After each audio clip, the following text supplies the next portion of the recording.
Hola, buenas tardes. Buenas tardes. Gracias por venir. Ahora apuntaba viniendo para acá que hará 4 años, en Pamplona, en primavera, creo que fue en mayo, tuvimos un encuentro parecido a este. Y lo que más recuerdo yo es al final el brillo en los ojos de tu padre, que además estaba en la silla de ruedas, pero como si no estaría. O sea, estaba en pie, Sí que... estabas en la silla de ruedas, pero no paraba, era un nervio Pero absoluto, llegaba, ¿no? ¿verdad? Sí, recuerdo mucho eso. Y el año pasado, cuando volví a ver y a escuchar a tu padre al final de la Calma Mágica, en el Valle Inclán, yo creo que una de las funciones mágicas del arte es hacer volver a los muertos. Es devolvérnoslos con el mismo brillo en los ojos. No sé si estás de acuerdo con... Yo por lo menos lo sentí en esa función muchísimo. Sí, yo creo que sí. Además está en el origen del teatro a través de la tragedia, ¿no? Personajes que ya han desaparecido y que sin embargo están allí continuamente. Y en muchos otros casos, ¿no? En mi caso también. Para mí, cuando perdí a mis abuelos y comencé a revivirlos en mis espectáculos, fue algo maravilloso. Me sentó muy bien y me dio también la posibilidad de hacerles preguntas que no me había dado tiempo de hacerles, no sé, de escribir situaciones que me hubiese gustado ver de ellos, pero que no pude ver por la diferencia de edad. Me ha gustado ponerlos jóvenes. Jóvenes, exacto. Sí, en el caso de Delicadas me gustaba ponerlos jóvenes y en otros casos no. O sea que sí, que me parece algo que es yo creo que es algo que necesita el ser humano y el teatro cumple esa función. Hay algo, fíjate, que había notado, tengo muchas citas de él porque es muy pródigo en citas estupendas. Decías, sobre la memoria inventada, que, o sea, hay muchas de las cosas que tú haces, pues bueno, pues hay cosas realmente que estás haciendo volver a tus abuelos o a tus padres, y luego hay otra forma, que es, decías, tengo muy mala memoria para los hechos, pero muy buena para las emociones. Sé perfectamente cómo me sentía en cada momento de mi vida, aunque no recuerdo por qué, y el teatro me sirve para reinventar el pasado. Dice, tiene que ver con reinventar el recuerdo. Uso los hechos del presente para inventar los del pasado. Sí. Está muy bien eso.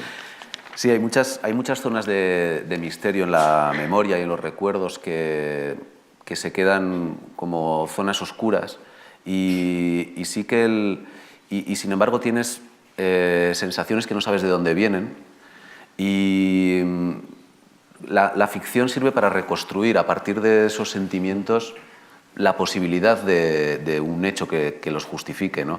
Desde luego no hay una voluntad científica de decir o histórica. Yo creo que tiene que ver más con una voluntad de dar sentido, ¿no? Y para eso la ficción cumple un papel tan importante como el de la realidad de los hechos, ¿no? Sí. Sí, se llegan a muchas más cosas. Yo anotaba también que he recordado la primera vez que nos encontramos, que nos conocimos, ¿no? Ya creo. Creo que el recuerdo es fidedigno. En todo caso, es un recuerdo interesante porque fue cuando presentabas Sí, pero no lo soy en La Princesa, en la sala pequeña del María Guerrero. Sí. Y tú llamaste a mi casa y hablaste con mi mujer. Sí. Y le dijiste que ya que yo iba a ver otra función en el María Guerrero, pues que estaría bien Sí. que me pasara a ver la tuya, ¿no? Sí. Que además habías calculado y decías, puede hacerlo. Sí. Y porque hay gente que llama a casa para decir cosas así, pero yo pensé enseguida que, como se dice en hebreo, que chutzpah. O sea, que morro más... Pero había algo maravilloso en ese morro, porque mi mujer, que tiene una gran intuición, me dijo, oye, tenemos que ir a ver esta obra. Sí. O sea, no sabía nada de la obra, Sí. pero por la manera que... Y cuento esto, no se equivocaba, ¿eh? O sea, en lo de tenemos que ir a ver esta obra. Sí. Porque yo creo que ella percibió enseguida una naturalidad infrecuente en la llamada, y yo creo que esa naturalidad es, de algún modo, es lo mismo que flota en tu trabajo. Es decir, hay una naturalidad en la vida y en el arte a la hora de expresarse, a la hora de construir los conflictos. Y eso yo creo que es una de las grandes fuerzas en las dos cosas, en tu vida y en tu teatro, ¿no? Sí, para mí es un ejercicio de valentía, porque tiendo a la timidez. Entonces fue Eduardo López, que era el jefe de prensa del Centro Dramático Nacional. Tú llámale. Y entonces él me dijo, bueno, va a venir Marcos Ordóñez aquí a ver el espectáculo de La Paz Perpetua, de José Luis Gómez, pero, claro, no ha dicho que va a venir a ver lo tuyo, ¿no? Entonces, ¿por qué no le llamas y se lo dices? Porque, claro, en ese momento Marcos ya era el crítico de Babelia, tenía ahí una leyenda, su potencia y yo estaba, en ese momento era, como dije ayer, la primera vez que cobraba por escribir y por dirigir, ¿no? La primera vez que estrenaba en el CDN. Entonces, para mí, claro, al ser tímido, para mí eso fue un acto de valentía, llamar a tu casa, ¿no?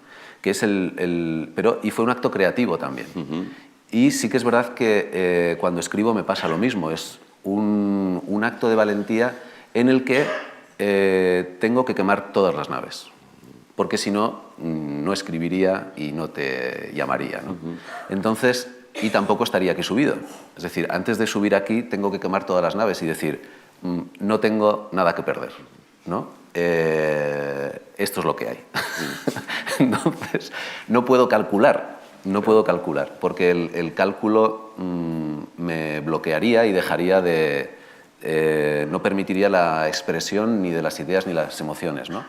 Y entonces esa llamada, claro, yo llamé y hablé con tu mujer. No recuerdo nada de esa llamada, por supuesto, como no recuerdo nada de cuando estoy escribiendo, del momento de escribir, como no recordaré nada de todo lo que estoy diciendo ahora, menos mal que queda grabado. Para eso.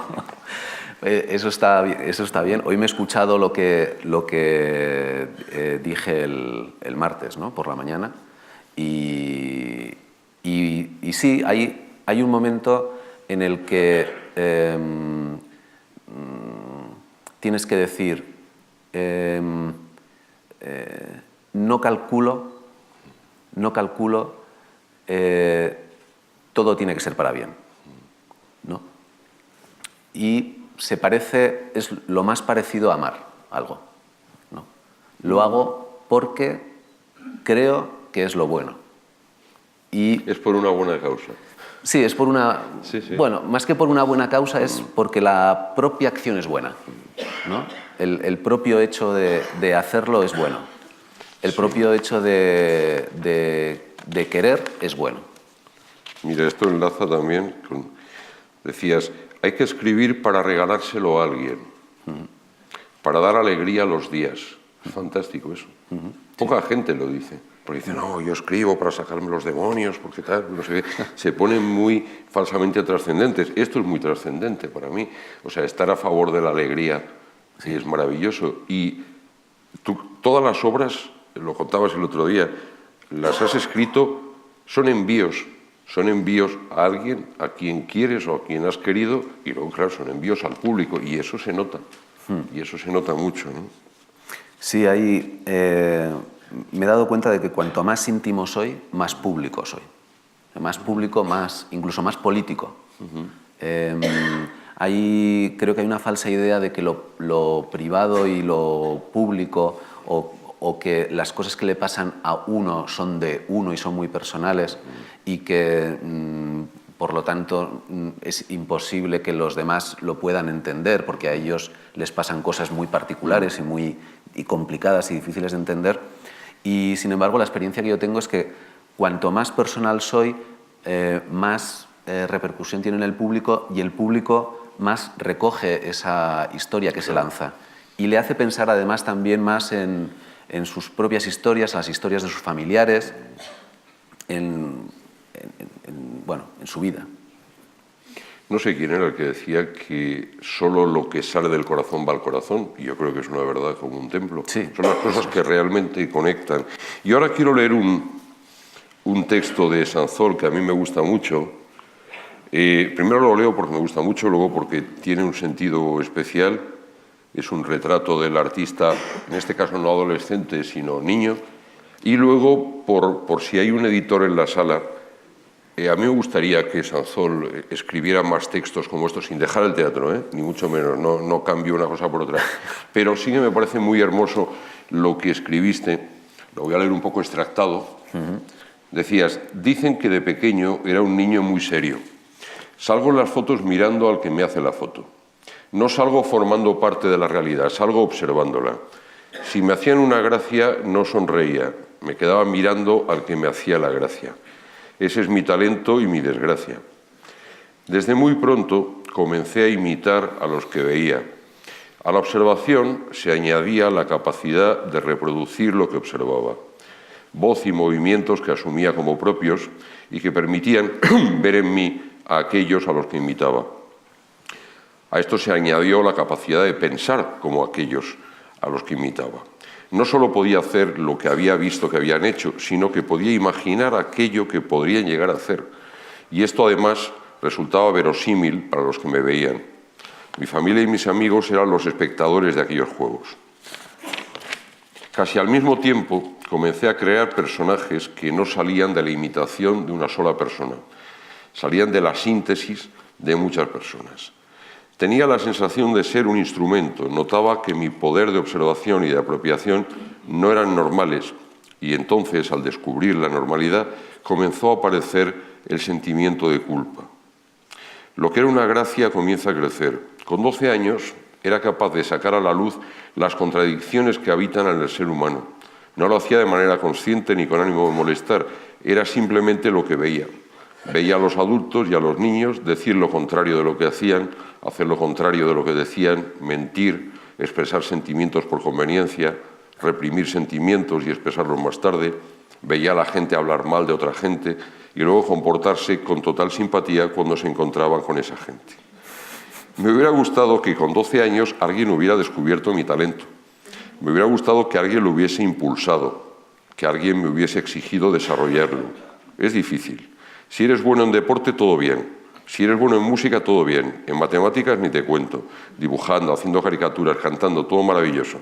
Pero ¿cómo apoyar a un niño cuyo talento consiste en sacar a la luz la debilidad? Y decías ahí, ese es nuestro oficio. Desvelar la debilidad, desvelar las zonas oscuras del ser humano. La oscuridad se alimenta de la oscuridad, la luz la debilita. Nuestro arte es agresivo, tenemos que tener esto en cuenta, tenemos un arma entre las manos. Hay que usarla con mucho cuidado y usarla con cuidado quiere decir usarla con verdad.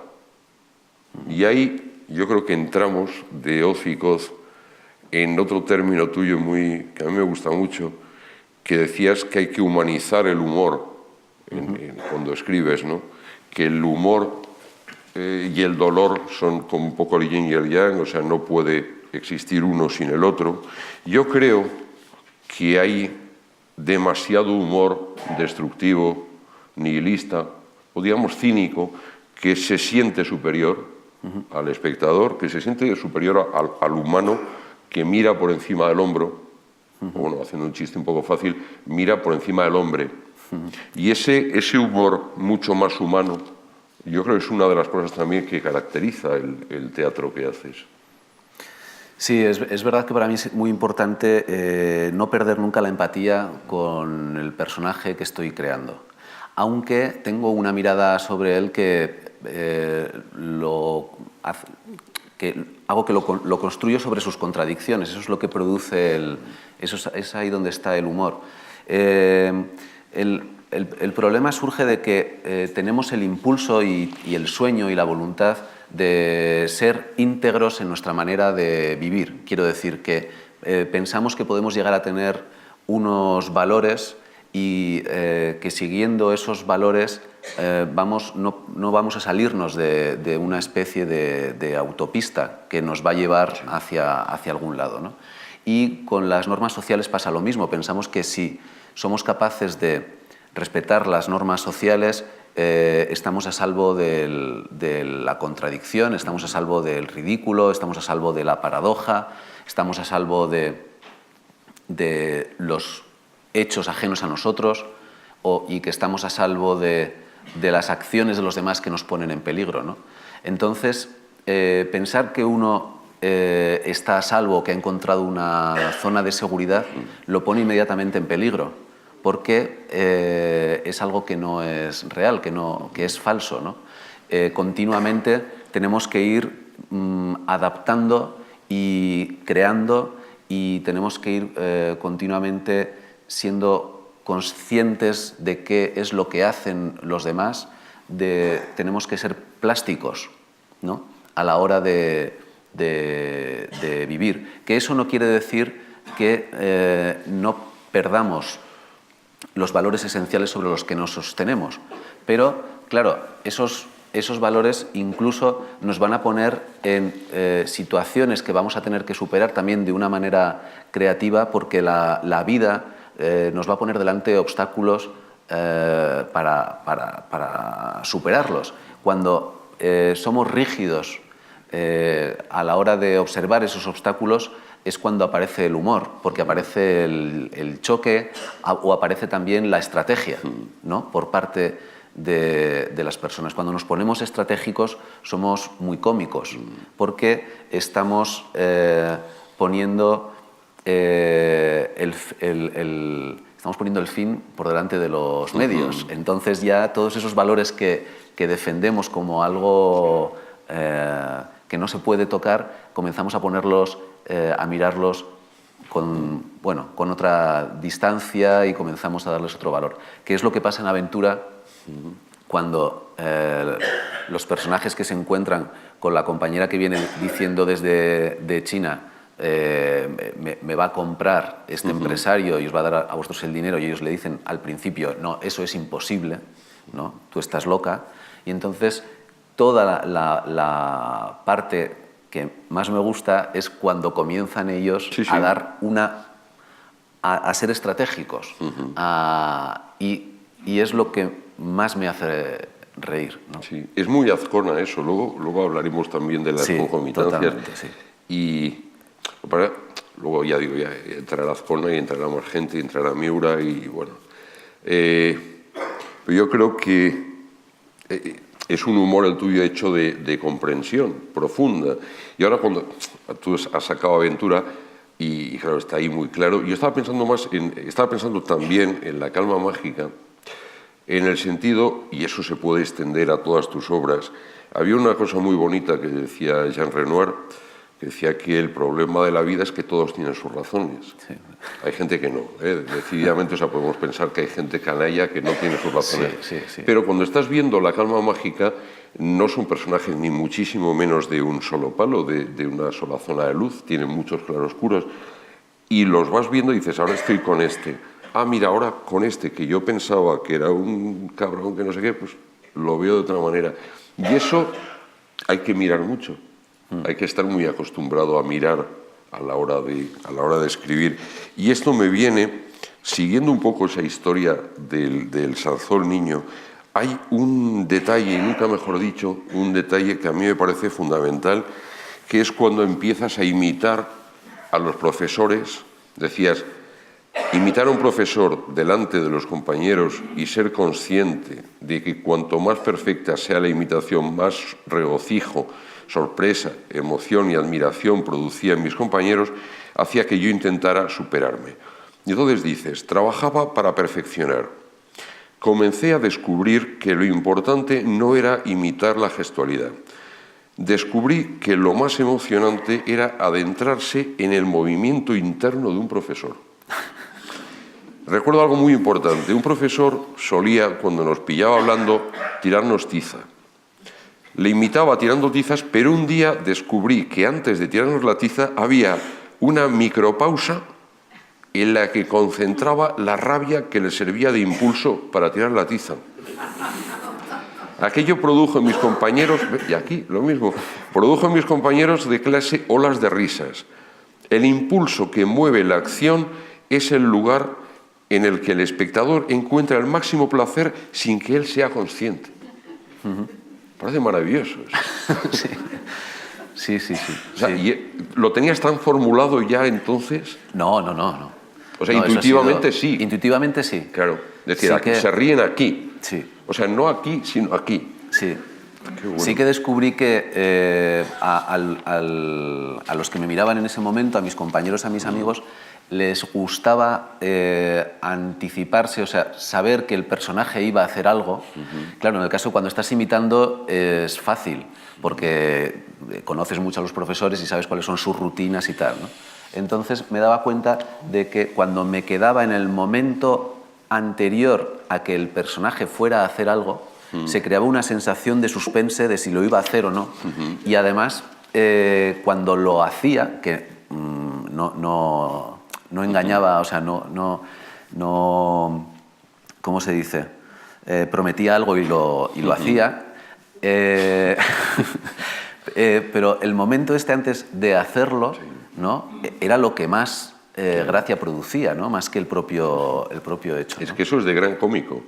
Eso es claro, luego es la pausa, ¿no? En la comedia, la importancia de la pausa, la importancia del tiempo. Exactamente, el timing que llaman, ¿no? Timing. Que va más allá del tiempo, que es el tiempo colocado, el tiempo justo, medido, ¿no? Sí. Lo curioso es que aquí, claro, estás viendo a un director de escena, este niño ya está dirigiendo, pero yo veo también, todo apuntaba, o bastante parte apuntaba hacia una carrera de actor. Sí, y además ahora me gustaría recuperar mi actividad de actor. ¿Te lo planteaste en algún momento eso, en esa edad? Yo quería ser actor. Ajá. Sí, yo siempre he querido ser actor y además a mis padres le dije a los 17 años que quería estudiar interpretación. Pero bueno, en el año 89, pues claro, los estudios en la RESAD comenzaban a ser oficiales y seguía resultando estrambótico, entonces me dijeron que estudiara antes una carrera, yo elegí Derecho, que tampoco se me da mal, y entonces, pero me enfadé en plan adolescente y corté lo del teatro durante unos años. Me sentó muy mal, incluso físicamente, las fotos de esa época... ¿Estás encabronado? Sí, estoy extraño. No me reconozco, es decir, la foto de los 17 años es un tipo que está... que es clarividente, que está con ilusión y luego ya durante toda la carrera me fui como durante 3 años. Luego renací en cuarto porque me fui a estudiar Erasmus a París y dejé de estudiar Derecho. Claro, allí no se estudia. Eran los primeros Erasmus y no se estudiaba. Y luego al volver ya quinto lo hice pensando que iba a presentarme a las pruebas de la RESAD. Y entonces fue la directora de la Escuela Navarra de Teatro, Maite Pascual, que me conocía bastante y había visto muchos talleres que había hecho yo como actor y que sabía que me gustaba escribir mucho. Y bueno, fue ella la que me dijo, ¿no has pensado en estudiar dirección, ¿no? Que es algo, eran unos estudios nuevos, además, en la RESAD. Yo creo que pertenezco a la segunda o la tercera promoción de estudios de dirección de escena en la RESAD, ¿no? Y era algo muy nuevo. Y entonces ella fue la que me dijo, puedes estudiar dirección y al mismo tiempo puedes seguir actuando porque seguro que tus compañeros van a necesitar tus compañeros directores van a necesitar actores y tal, y lo seguí haciendo. O sea, en la RESAD seguí actuando dentro de la escuela y llegué a hacer un espectáculo profesional, La Cantante Calva, con una compañía de Guadalajara, Vértigo, y allí ya paré porque comencé a dirigir y a escribir. Claro. Y bueno, te quedas en el otro lado. Al principio piensas que va a ser una vez, luego son 2, luego 3, luego 4. Sí. Luego pierdes el entrenamiento como actor y ahora ya, claro, a mí me da... Ahora yo no me podría subir a un escenario sin entrenar mucho y sin ensayar mucho. Pero bueno, no está descartado, ¿no? Me da mucho respeto. Yeah. Sí. Claro. Sí. Acerca de esto, decías una cosa muy bien expresada, decías, hay una gran zona oscura en mi adolescencia, un intento desesperado por integrarme en una sociedad ajena y lejana a mi talento, y esto está dicho sin presunción, o sea, realmente había un talento ahí que fue cortado. Dice, el taller de teatro del Instituto Bioslada y el descubrimiento de la Escuela Navarra de Teatro fueron 2 momentos muy importantes en mi vida. En el instituto, con 17 años, volví a usar un talento que había dejado de dormir desde los 12 años y comencé a usar mi cuerpo de manera consciente. 2 pasos fundamentales para tomar la decisión de que quería dedicarme profesionalmente al teatro. La realidad social se interpuso de nuevo y pasé 5 años en la Universidad de Navarra estudiando Derecho. Sí. De nuevo la oscuridad. Sí, sí. Sí, es verdad, porque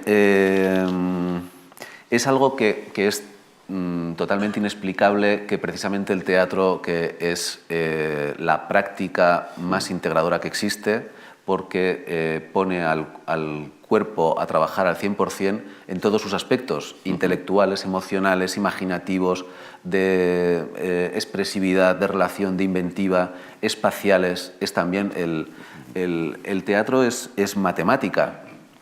Yo alguna vez he pensado en crear algún método de aprendizaje que nazca del movimiento y de la danza. De hecho, los niños, la primera manera que tienen de expresarse es a través del movimiento, y el origen de la matemática tiene que ver con la geometría, es espacial y tiene que ver, por lo tanto, con el espacio.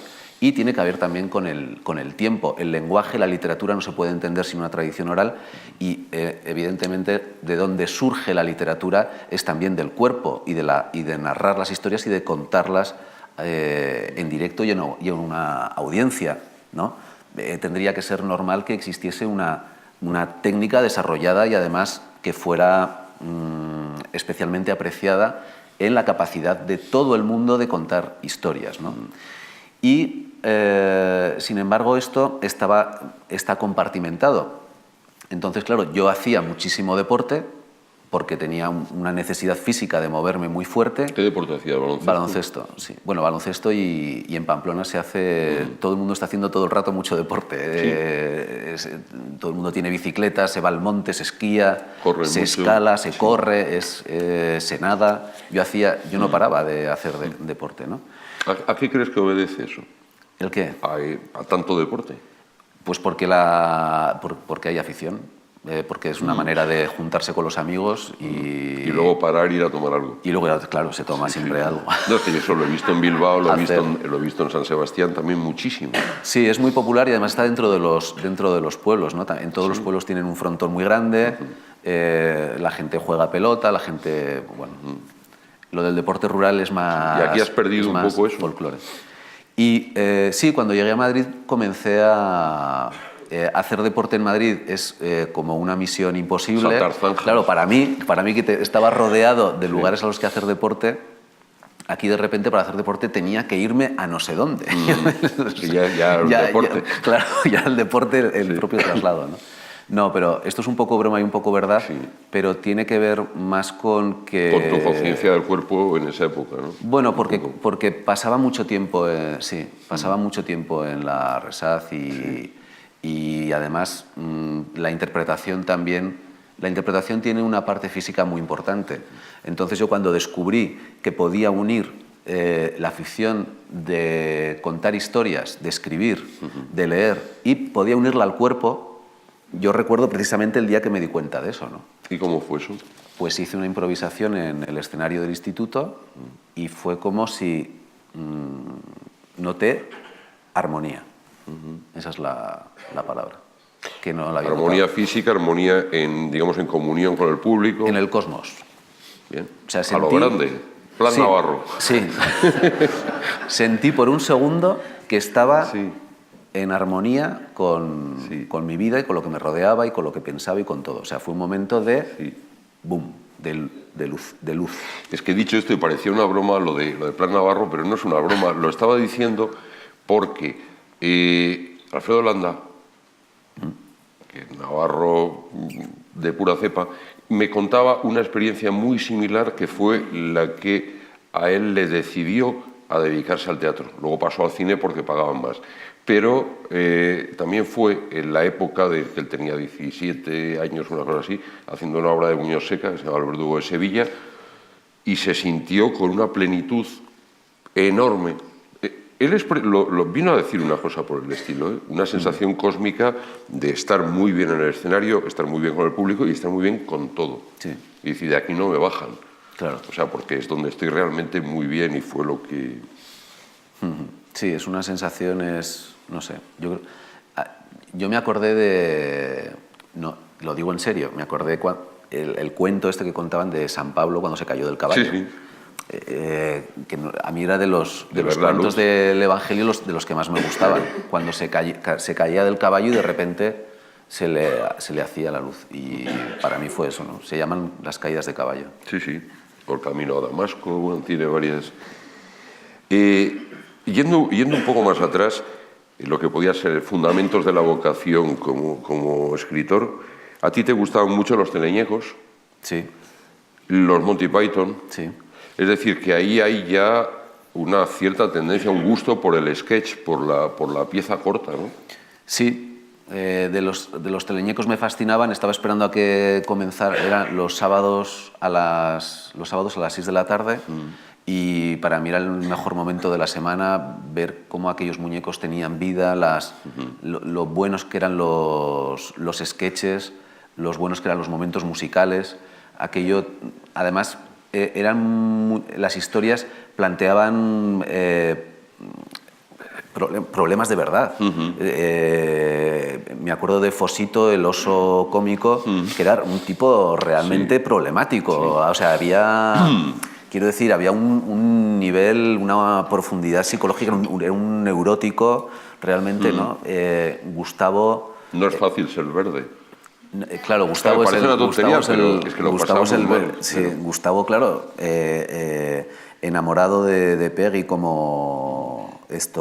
Peggy enamorada de Gustavo como estaba, y Gustavo intentando llevar adelante a toda esa troupe de descerebrados, las aventuras que les pasaban. También era muy fan de las aventuras de los payasos, más de los payasos de la tele, más que del propio espectáculo.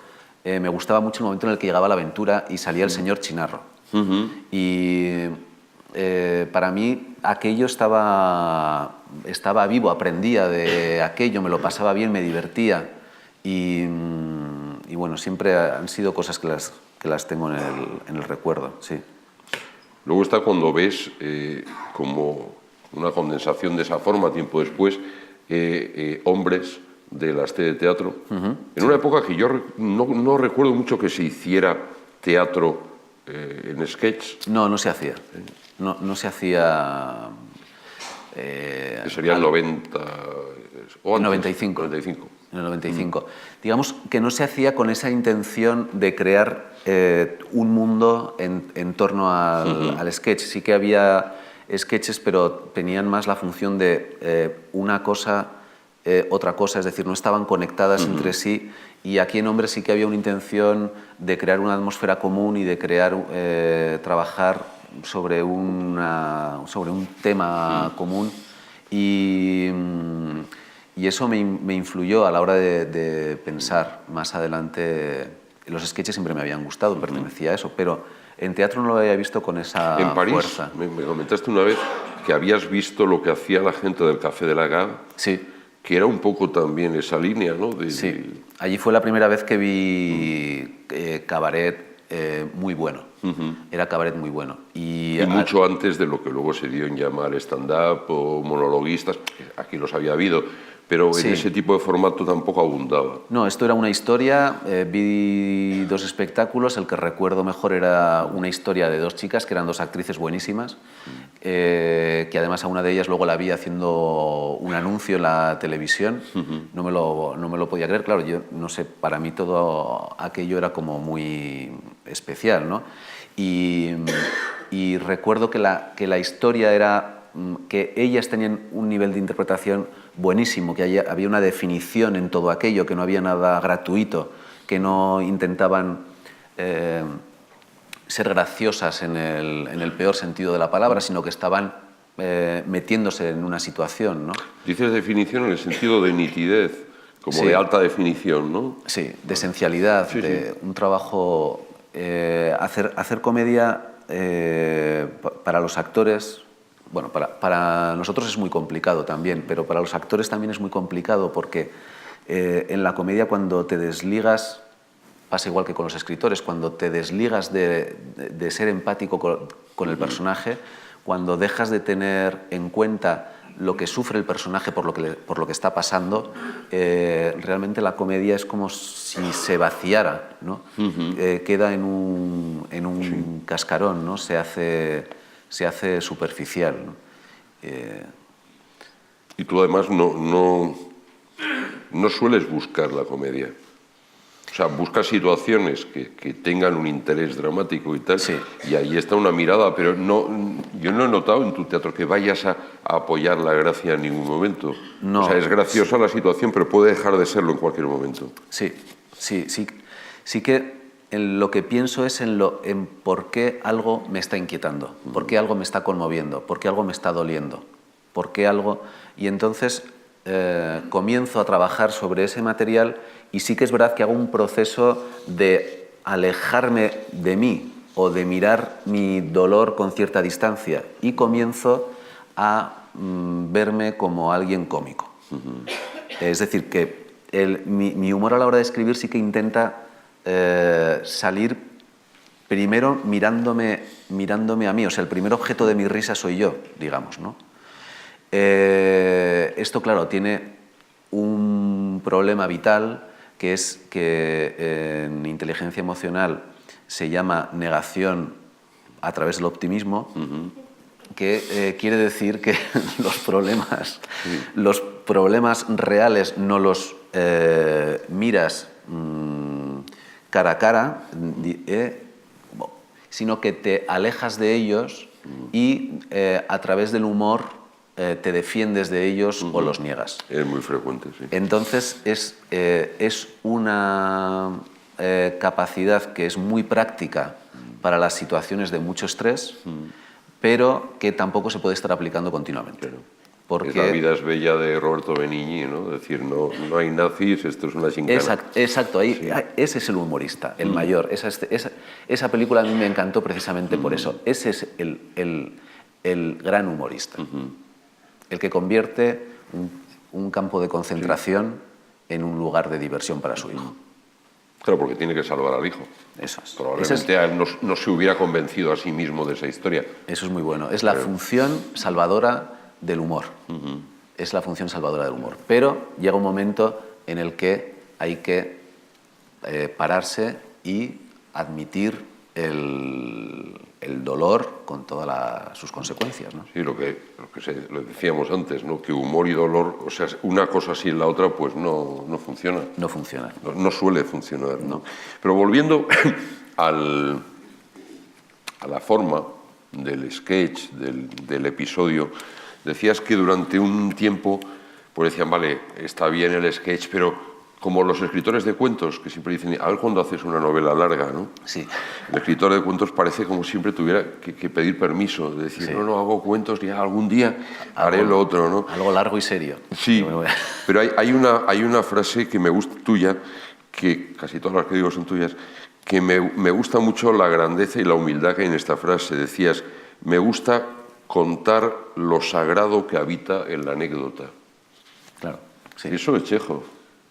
Sí, y todos los grandes contadores de cuentos cortos, digamos, ¿no?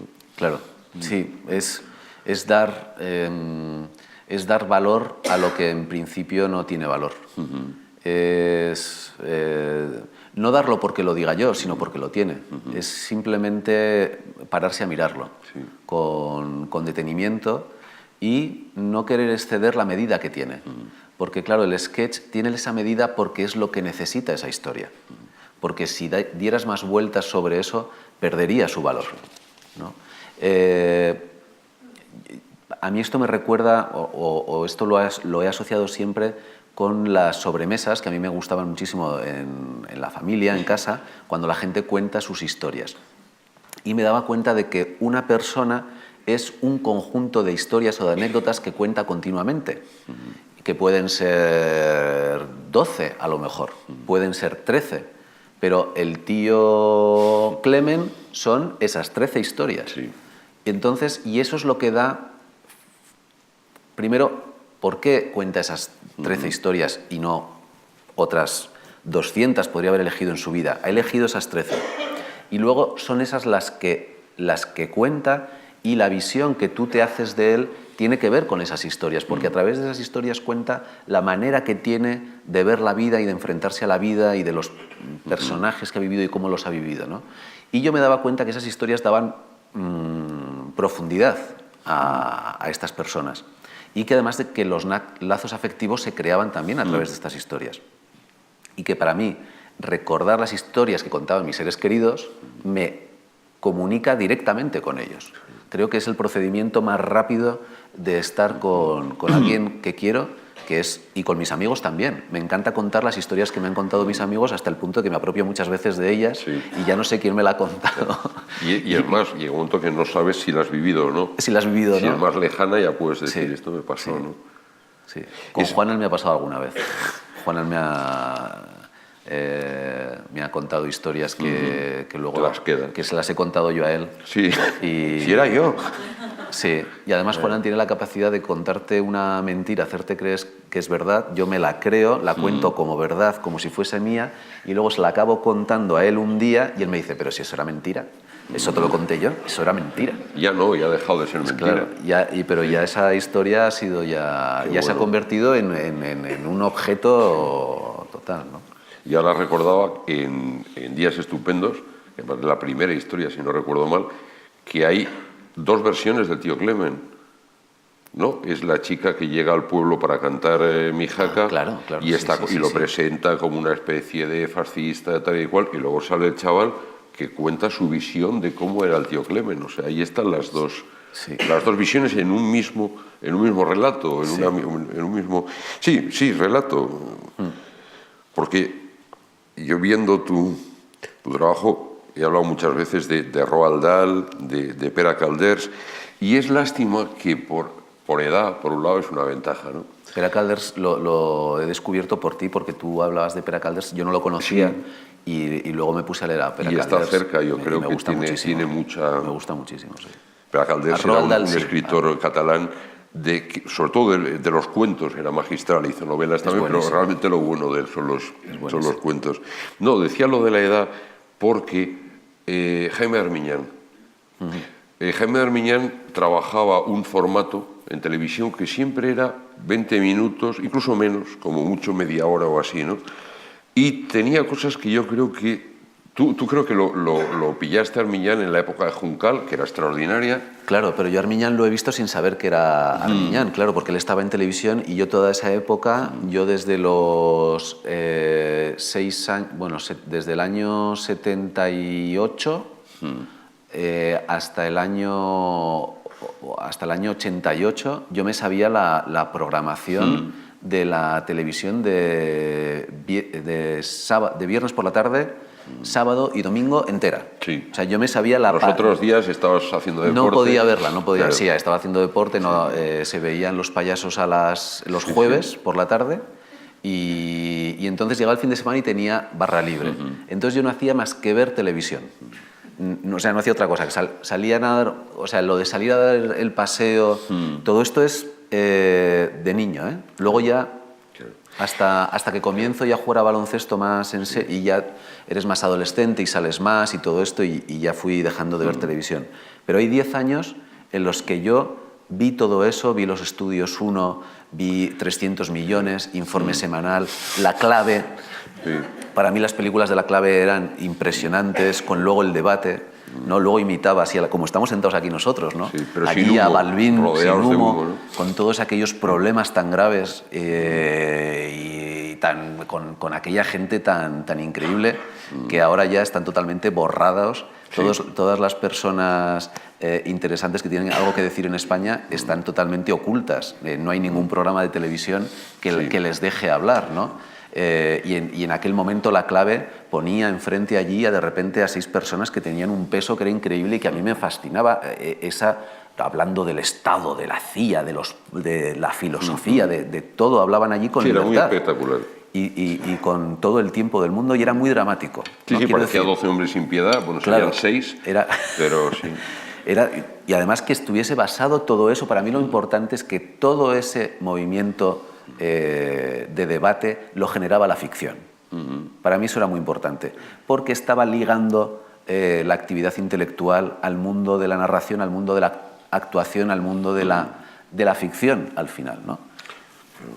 No, yo te decía lo de Armiñán porque digamos que no la gran época, pero la época que él trabajó más ese formato era antes de tu contemplación intensa de televisión.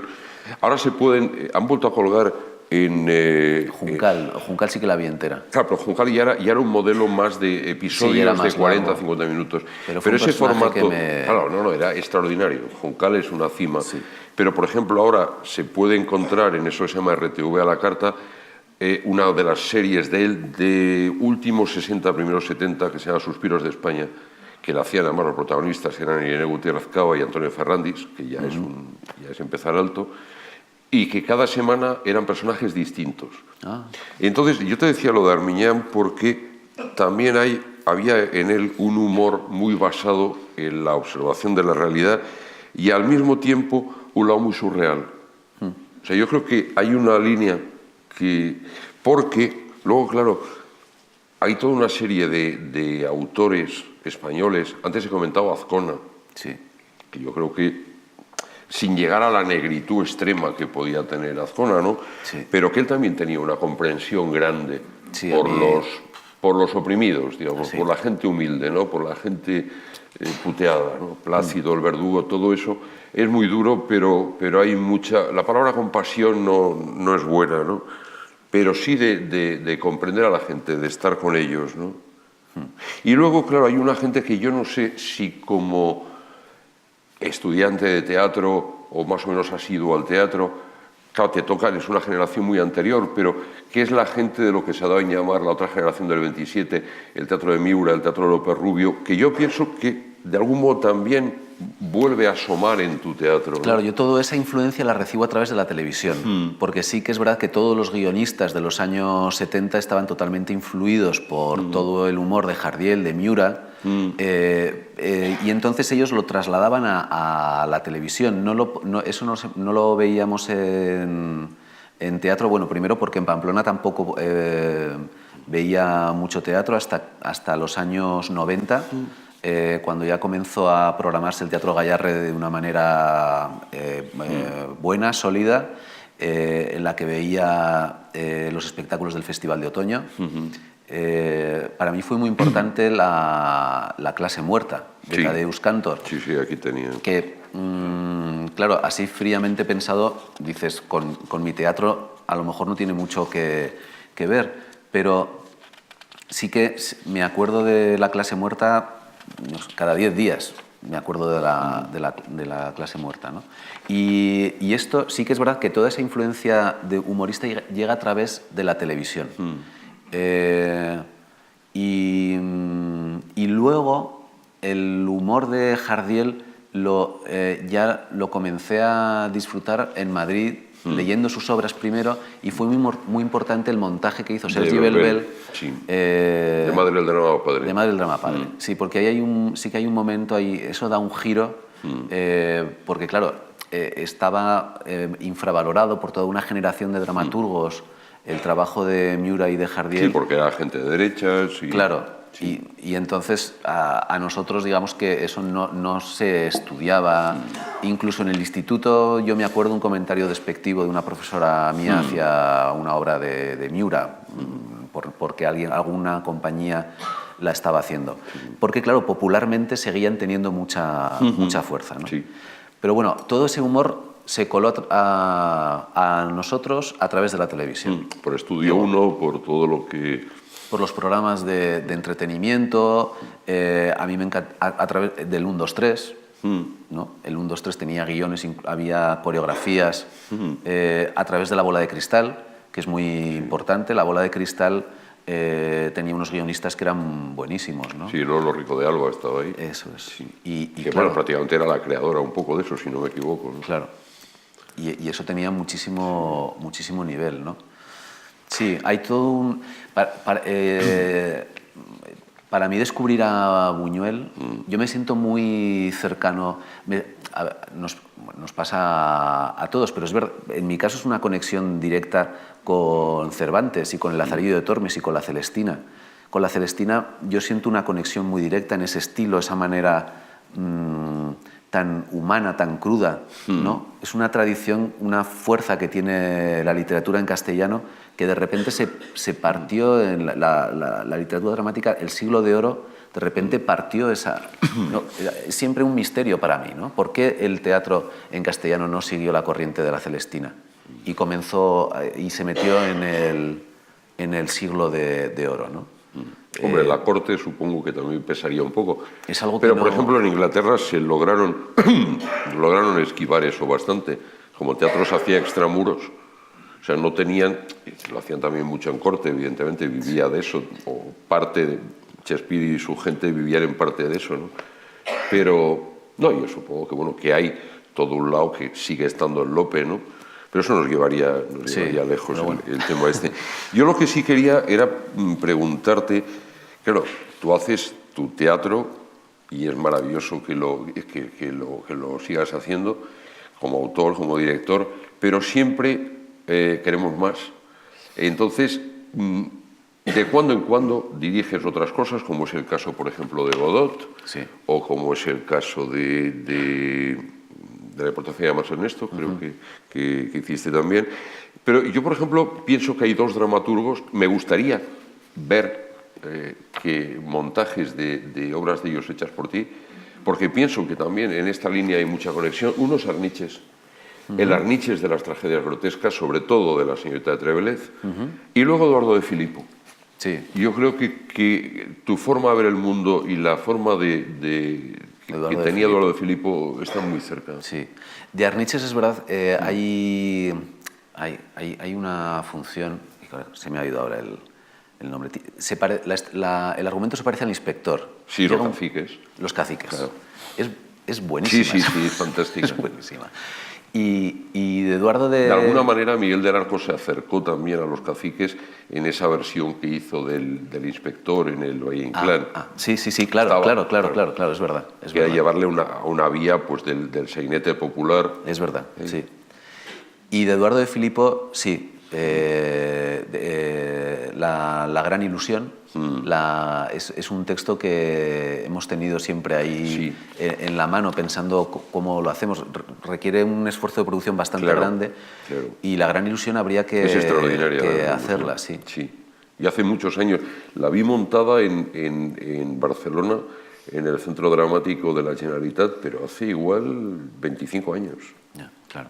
Sí. Y es buenísima. Sí, es la historia de un hombre que es muy celoso y entonces su mujer se quiere ir con otro y no sé cómo hacen, hay un mago en el hotel, entonces la mujer acuerda con el mago un truco que es que el mago hace desaparecer a la mujer, no vuelve porque se ha ido con el amante y entonces el marido cuando dice ¿dónde está mi mujer? Dice el mago, está dentro de esta cajita. Dice, si usted cree que su mujer se ha ido con otro y que no está dentro de esta cajita, ábrala. Y entonces el otro no la abre, claro. Y dice, a lo mejor está dentro. y eso es lo que hace que dure la función. Es una maravilla, ¿no? Y hay algo todavía más terrible. Estamos destripando un poco la obra, pero como tardarán en hacerla, usted ya nos acordará. Pero para que cuando la hagamos... La mujer vuelve. La mujer vuelve porque ha roto con él y vuelve, digamos, pidiendo árnica y diciendo, pues quiero volver con mi marido. Y lo que sucede es que ha pasado el tiempo. Y ha vuelto y cuando vuelve ella es más mayor, igual han pasado 10 años o una cosa así. Y entonces el marido no la reconoce o no la quiere reconocer, es la gran cosa, es la gran duda. Le dice, no, tú no eres mi mujer. Mi mujer, que es joven y guapa, está aquí dentro. Sí. Que es terrible ese momento, es un momento de una... Ahora me ha dado escalofrío recordarlo, porque es de una grandeza trágica y estás dudando eso. Es buenísimo. Que es realmente Pirandello hecho para el gran público. Sí. O sea, el lado, por ejemplo, de Enrique V, de Pirandello, es Enrique IV. Enrique IV. 4. Pues que tiene un poco una distancia con el público porque hay mucha especulación, es más abstracta, pero ese lado de Filippo es sensacional, ¿no? De Pirandello hay un ensayo que me interesa mucho que se llama el humorismo y en ese ensayo de Pirandello cuenta muy bien la diferencia que ve él entre lo cómico y lo humorístico, y tiene que ver precisamente con la empatía, con cómo lo cómico se olvida o deshumaniza el objeto de su risa y cómo el humor lo humaniza, ¿no? El humorismo. El humorismo, Sí, eso sí, es. sí, Sí. Pues fíjate, hablando de Eduardo de Filippo, frase tuya espléndida, hablando de la forma. Decías, forzar un orden debilita el sentido. Frase que encontré de Eduardo de Filippo. Busca la vida y encontrarás la forma. Busca la forma y encontrarás la muerte. Sí, esa frase la he tenido apuntada. Pues estáis diciendo lo mismo. Sí. Esa frase para mí fue muy importante. Es verdad. Sí. Busca la vida y encontrarás la forma. Y es verdad, eso es lo que te da confianza en poner la atención no en un resultado, ¿no? Sino poner la atención en la mirada. Hacer el esfuerzo para descubrir la realidad. Y hacer el esfuerzo de escribir para descubrir a los otros y para descubrirte a ti mismo, ¿no? Y para huir del cliché, decías, para liberarse un poco Claro, de la herencia, claro. en el sentido de la mala herencia, ¿no? Eso es cuando cualquier persona cuenta algo que le importa, es interesante. Cualquier persona. Cuando alguien se pone a contar algo porque piensa que va a ser interesante, aunque a él no le interesa, ya no es interesante. Pero cuando alguien cuenta algo que le interesa, el problema es que muchas veces pensamos que el 99% de las cosas que nos interesan son cosas privadas, que bueno, mi vida, no, tampoco no importa mucho, porque tal y cual, ¿no? Y eso hace que perdamos también nosotros la voz. Y de repente estemos más atentos a las historias de los demás que a las nuestras propias, ¿no? También decías acerca de la escritura, hay una gran noción acerca del impulso. Decías, cuando he empezado a escribir me digo, ¿esto lo haría si estuviera de vacaciones y no tuviera nada que hacer? Si la respuesta es que sí, el proyecto vale la pena. No sé si lo decías el otro día en la conferencia. Sí, lo dije el otro día. Pues es verdad. Lo dije el otro día. Es verdad, es una gran verdad. Sí, este trabajo si tienes exige, ganas. sí, este trabajo exige es un esfuerzo tan grande el que tienes que hacer, ¿no? Como decía un novelista, si contara las horas de trabajo que me ha costado hacer esta novela, me saldría la hora a 5 céntimos, ¿no? Eso es así. Entonces ya sale, sale a 5 céntimos. Ya sale a 5 Entonces céntimos. el esfuerzo que tienes que hacer es tan grande que realmente quieres que eso en lo que te vas a meter esté metido dentro de ti de una manera que sepas que te va a estar habitando durante las 24 horas, porque si no, no lo podrás hacer. Entonces se tiene que convertir en un placer, se tiene que convertir en algo que no quieres soltar, se tiene que convertir en algo que quieres enriquecer, que quieres crear, con lo que te diviertes, ¿no?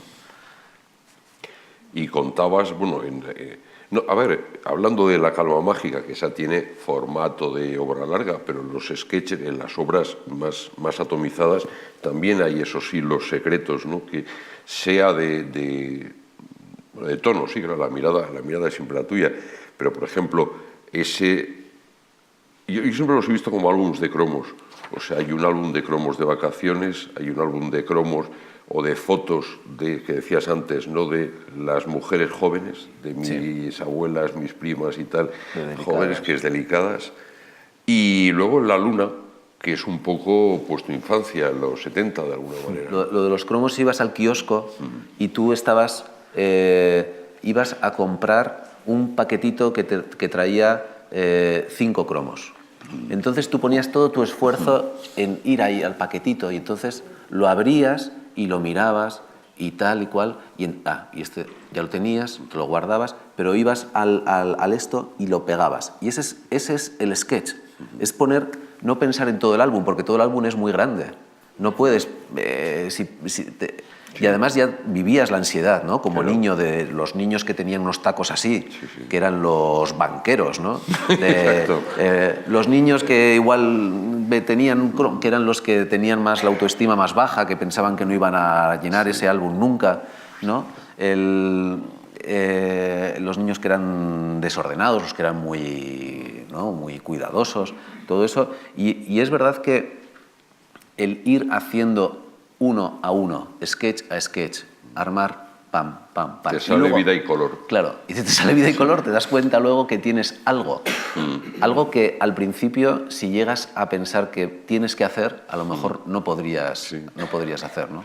Yo viendo, ya con esto acabamos, viendo en la luna, me parece que comentaba que para mí era como tu álbum blanco de los Beatles. O sea, que es un doble álbum, que a priori parece que cada uno tira por su lado y que no tiene demasiada unidad, pero luego escuchas el disco y realmente hay un espíritu que está ahí uniendo todo eso. Había muchos más temas, pero casi que ahora tenéis que hacer algo muy bonito. Es la escena número 4 y estamos en un pueblo rodeado por campos de trigo ya segados. Año 1936. Se aproxima el rumoroso zumbido del motor de un biplano. Hortensia sale a ver qué pasa. El avión aparece en el cielo y cruza el horizonte como un abejorro zángano y algo despistado.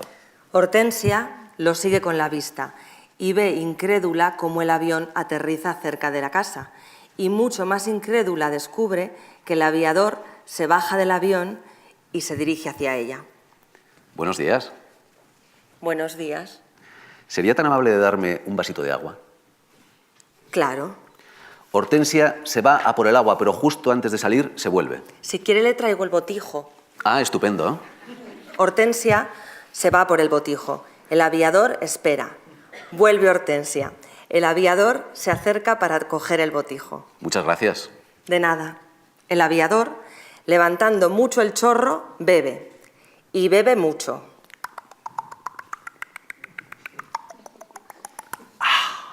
¡Qué rica! Voy a darle otro traguito. Beba toda la que quiera. El aviador vuelve a beber. Mucho. Muchísimo.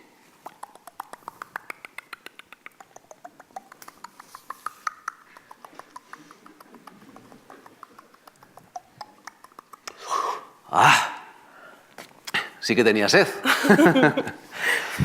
¿Le apetece a usted venirse conmigo? ¿A dónde? A volar al cielo. Este avión es biplaza. Yo soy el primer aviador que cruza España de Cádiz a Barcelona sin parar. Ya se ha parado. ¿Qué? Que ya se ha parado. Sí, bueno, es que estaba muerto de sed y además esto, si usted no ve inconveniente, puede quedar entre nosotros. Por mí no se preocupe. Muchas gracias. Entonces, ¿qué? ¿Se viene conmigo? Si salió de Cádiz solo y llegamos los dos a Barcelona, se van a dar cuenta de que ha parado. Sí, pero en Barcelona no habrá nadie de los que estaban en Cádiz. Pero mandarán telegramas. Ah, eso sí, sí, eso sí, eso sí. ¿Por qué no se monta en el avión y ya de camino nos pensamos alguna excusa? ¿Y por qué no continúa usted tranquilamente y después de llegar a Barcelona y de hacer todo lo que tenga que hacer, se vuelve hacia aquí y viene a buscarme? También puede ser, pero, mujer, no llore. Es que tengo muy mala suerte. Pues no se preocupe, que eso se va a acabar. Me llamo Felipe Lecumberri. Hortensia Ferrus. Le escribiré. Le escribiré. ¿Puedo llevarme el botijo para el viaje? Sí. Hasta pronto. Adiós. Se oye una explosión lejana. ¿Qué ha sido eso? Debe ser la guerra. Gracias. La escena que vamos a leer ahora es de En la Luna, es la escena número 3 y se llama El atraco. Estamos en una casa, después de comer, y un niño llama a su padre porque dos policías de paisano, un hombre y una mujer, están en la puerta. ¡Papá! ¿Qué pasa? ¡La policía! Hombre, qué oportunos. Diles que me estoy echando la siesta. Mi padre se está echando la siesta. Y dice la mujer policía. Ya. Dile, por favor, que sentimos molestarle, pero que necesitamos hablar con él por lo del atraco. Y dice el niño. ¡Papá! que tienen que hablar contigo por lo del atraco. Diles que yo ya le he dicho todo lo que tenía que decir al policía que me he encontrado nada más salir del banco. Pero nosotros necesitamos tomarle declaración como testigo del atraco. Yo no he sido testigo de nada. Yo he visto que unos individuos se ponían unos pasamontañas y no he visto nada más, porque he salido corriendo. Bien, pues necesitamos que nos cuente eso que ha visto. Que le estoy diciendo que yo ya le he contado todo lo que tenía que contar al policía que me he encontrado nada más salir del banco y que en lugar de ir a detener a los ladrones, se ha entretenido tomándome los datos. Porque cuénteme usted dónde se ha visto que yo le diga a un policía que está viendo un atraco en un banco y el policía me pida el DNI.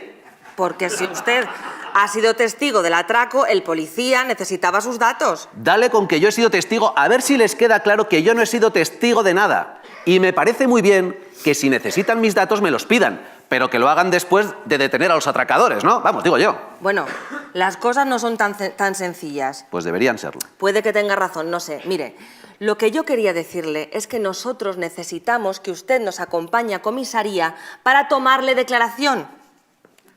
¿A dónde? A General Chinchilla. No vamos andando, ¿eh? Vamos en coche.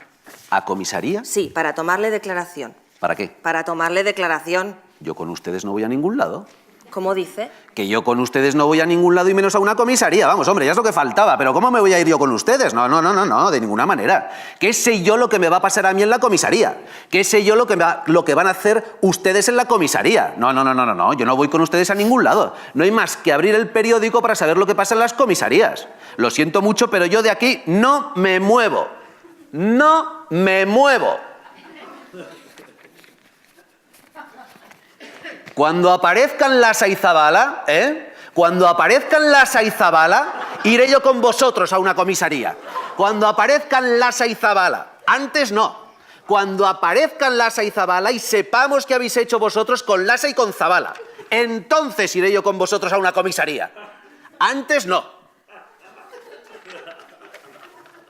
Usted sabe que si no nos acompaña puede incurrir en un delito de obstrucción a la justicia. Me parece perfecto. Perfecto, me denunciáis y hacéis lo que queráis. Me parece perfecto, pero que lo ordene un juez. A mí si me traéis el papelito firmado por el juez, yo me voy donde queráis, pero antes no. Ahora, el hombre policía, que hasta ese momento había estado callado, dice: ¿Le puede decir a los niños que se vayan a jugar? Yo a mis hijos no les oculto nada. Por favor. Iros un poquito por ahí, hijos. Al compañero que se encontró nada más salir del banco, le dijo que había visto la cara de uno de los atracadores antes de que se pusiese el pasamontañas. ¿Es verdad? Sí, a uno le vi la cara. Si yo le enseñase una foto de esa persona, ¿podría identificarla? Perfectamente. Y si volviese a ver a esa persona, ¿podría reconocerla? Perfectamente. ¿Está usted seguro? Sí, yo creo que sí. ¿Está seguro? Sí. Ay, valío. Tranquilo. ¿Pero qué es esto? Tranquilo. ¿Pero vosotros quiénes sois? ¿Sois policías o no sois policías? Somos policías. Mire, usted tranquilo. De tranquilo nada. Oiga. Porque ya me puedes explicar qué está pasando aquí. Escúcheme. Si te he visto esta mañana, joder. Escúcheme. Tranquilo, dice. Si te he visto esta mañana atracando el banco. ¿Me quiere escuchar, oiga? Esta situación no tendría que estar pasando porque la ha producido un error mío. No me he puesto el pasamontañas cuando me lo tenía que haber puesto, ¿de acuerdo? No estaba previsto que usted me viese, ¿correcto? Entonces, vamos a ver. Nosotros no queremos hacerle daño a nadie. Ni queremos que usted nos vea como unos atracadores. Esto que hemos hecho hoy se debe a unas circunstancias que no tienen por qué volver a repetirse, ¿de acuerdo? El atraco íbamos a realizarlo para solucionar un tema. El tema está solucionado. No tiene por qué haber más atracos. Yo tengo familia, como usted. Soy funcionario, como usted. Yo no soy funcionario. ¿No es usted funcionario? No. Pero usted tiene familia, como yo tengo familia. Y usted puede entender que por la familia se puede hacer de todo. ¿Eso lo entiende o no lo entiende? Lo entiendo.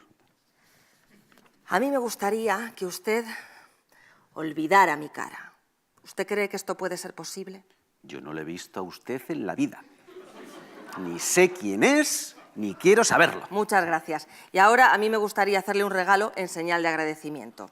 El policía saca un sobre y se lo pone en la mano. A mí no me des nada, ¿eh? No, a mí no me des nada, que no hace falta. Yo tengo en estos momentos una cojone tan grande, pero tan grande, que si no me echo mis necesidades encima es de puro milagro. O sea, que no te preocupes, que para que yo tenga la boca cerrada no tienes que gastarte ni un duro. Porque con la cojone que tengo yo en estos momentos, cuando me calle no sé si podré volver a abrir la boca en lo que me queda de vida. O sea, que te voy a salir barato, porque solo de pensar lo que está pasando aquí ahora me están entrando unas ganas de llorar que no sé si voy a poder aguantar. O sea, que el sobre ya te lo puedes guardar, no me lo des. A ver si encima, si se va a liar más la cosa y encima me van a acusar a mí, ¿entiendes? Si me pillan con ese dinero.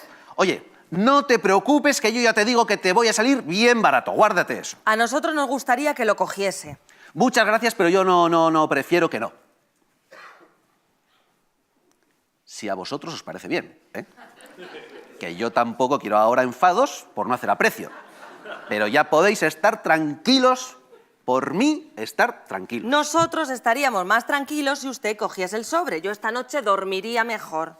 Bueno, pues si tú vas a estar más tranquilo, dámelo, porque yo cuanto más tranquilo estés tú, más tranquilo voy a estar yo. Claro. Y todos tan tranquilos. Ahora tú, fíjate, esto es dinero nuevo, el banco sabe la numeración de esto, a ver qué hago yo, ahora, ¿eh? A ver qué hago yo ahora con esto. Déjelo dormir, deje dormir ese dinero un par de años y luego váyase a Hendaya, cámbielo por francos y luego váyase a Irún y cámbielo por pesetas, hágalo con cantidades pequeñas para que no se note y colorín colorado. Bueno, pues eso haré. Bueno, pues eso haré. ¿Qué se va a hacer? Claro, bueno. No sé, ¿os queréis tomar algo? No, gracias, no. Ahora nos gustaría que nos acompañara a comisaría para tomarle la declaración. Después de lo que está pasando aquí, ¿aún pretendéis que os acompañe a comisaría? ¡Tranquilo! ¿Pero qué queréis? ¿Volverme loco? Yo no voy con vosotros ni a por tabaco. ¡Tranquilo! Si queréis matarme aquí, en mi casa. ¡Tranquilícese! Yo estoy tranquilísimo. Y dice la mujer policía, ¿usted tiene máquina de escribir? Sí, señora. Si traemos papel oficial, ¿podemos tomarle declaración aquí? Aquí lo que queráis. Pues nos vamos a comisaría y ahora volvemos. Me parece perfecto. Bueno, pues hasta luego. Hasta luego. Y usted, tranquilo. Yo estoy tranquilísimo. Papá, se han ido. Papá, ¿hueles mal? Hijo, ven, ayuda a tu padre. Ayúdame a ir al baño. Van a volver. Tira el egging a la basura.